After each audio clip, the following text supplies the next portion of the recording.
Now, E is given as 5x square plus 2. A cube of side 10 centimeter, ये side 10 centimetre है, is placed in the region given by E is 5x square plus 2i. Calculate electric flux through the cube, net charge enclosed by the cube. Now, हमें net charge निकालना है electric field से बस आई direction में, तो बाकी जगह flux तो हो ही नहीं सकता। तो ध्यान रखने, एरिया वेक्टर हमेशा बाहर होगा ऑब्जर्वर की तरफ, आप ऐसे मान सकते हैं। तो एरिया वेक्टर इस सरफेस के लिए इधर है, पर इलेक्ट्रिक फील्ड हमेशा राइट साइड ही रही है।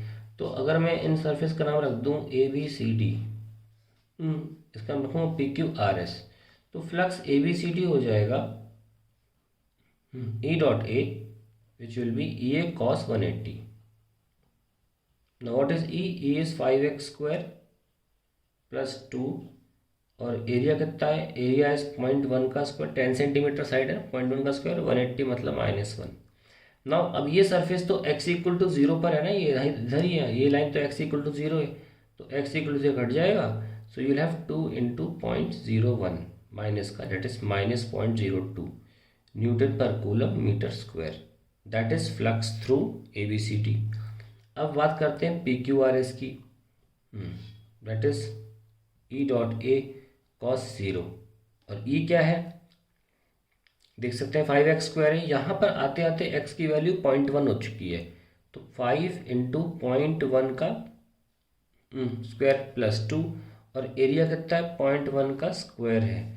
सो वी हैव 0.05 है ना, plus 2 into 0.01, so we have 2.05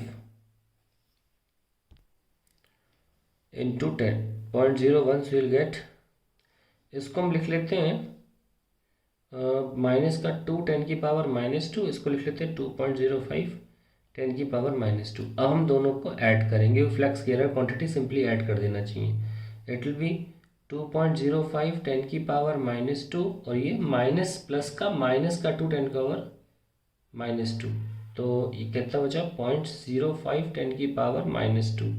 so the answer is 0.0005 Newton per coulomb meter square. आप ऐसे भी छोड़ सकते हो, ये आपका आंसर है। अब आपसे पूछा गया है, ध्यान रखना ये आंसर है, net charge enclose by the cube. So flux क्या होता है Q by epsilon, so charge कितना हो गया epsilon times flux, and that will be 8.85 10 की पावर -12 और फ्लक्स 5 10 की पावर -4।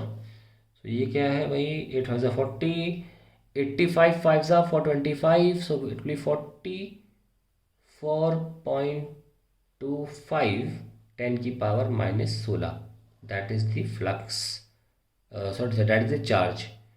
तो आप लिख सकते हो 4.425 10 power -15, that also can also be considered as a charge inside the cube. That is the answer to the question.